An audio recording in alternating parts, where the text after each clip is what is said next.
The functions that we have written until now, they are not going to get compiled because they are not following a certain syntax that C is specific about.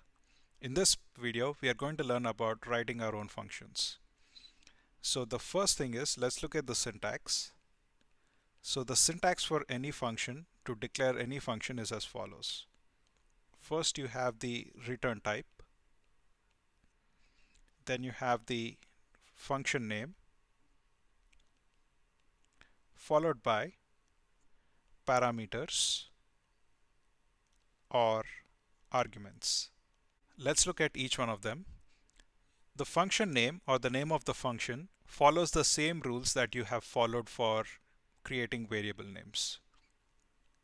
So same rules as variable names, which means that you cannot have variable names that are 32 characters long. So same thing applies for functions. You cannot have special symbols in your function name. Same thing as variables.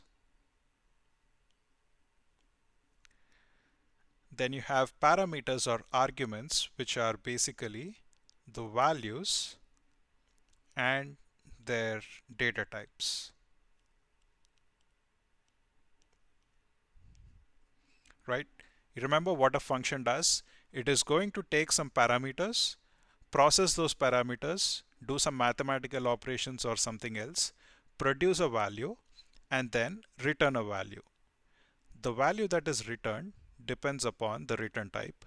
So your return type can be an integer, which means a function can take certain parameters, process them, and return an integer, or the return type can be a float, or it can be a character, or if you do not want the function to return anything, you can keep it as a void.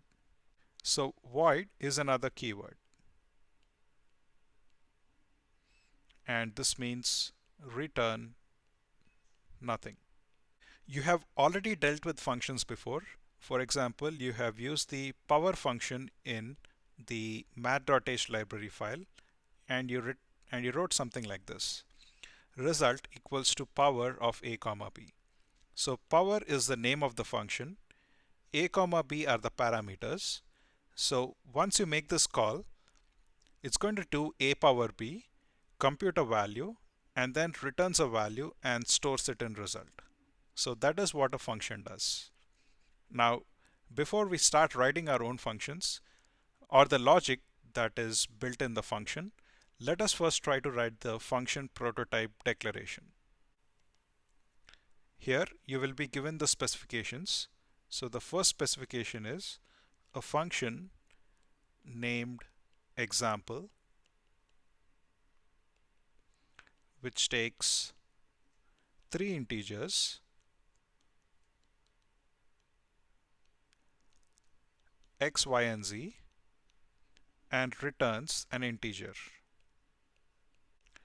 Now we are going to use the syntax rule here, which is return type, function name, parameters, and try to construct the function prototype declaration. Now the return type here says returns an integer, therefore the return type is integer. Next you have the function name. Here it says a function named example, so we write example followed by the parameters. Here it says it takes three integers x, y, and z, so we are going to write int x, comma, int y, comma, int z. So that is the function prototype declaration. Let's take some more examples.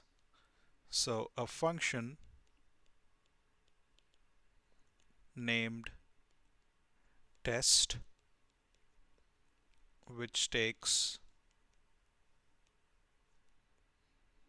an integer called x, a float called y, and a character called z, and returns a float.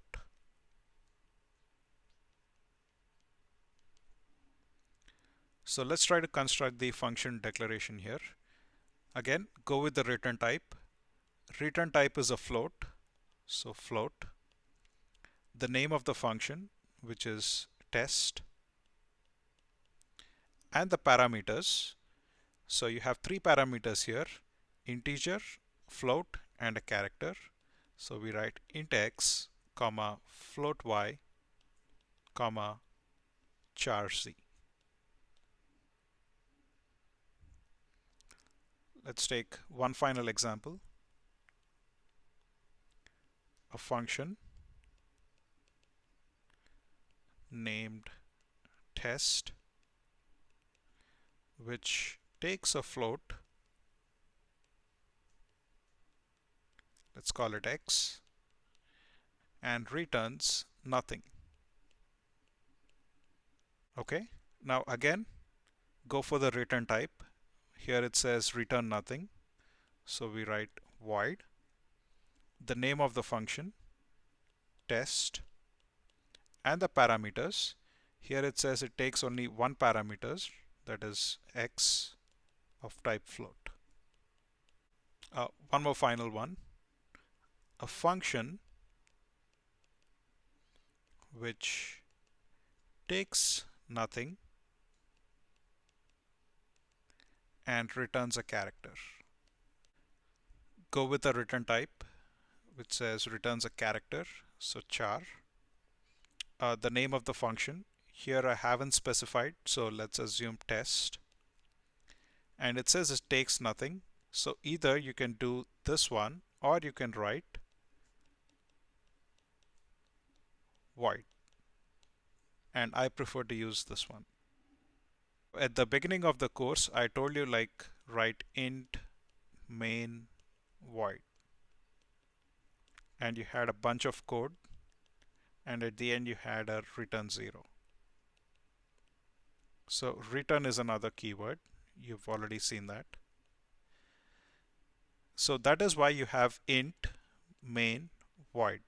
So the return type is integer, the name of the function is main, and it takes no parameters, hence a void. And you had a bunch of statements, and at the end you had a return 0. So 0 is an integer, so that is returned here, which is why when main ends, you say that program is done execution with a return code of 0. So that is what int main void means. When I learned programming, I just used void main. But things have changed over time and we need to adapt. So right now it's int main.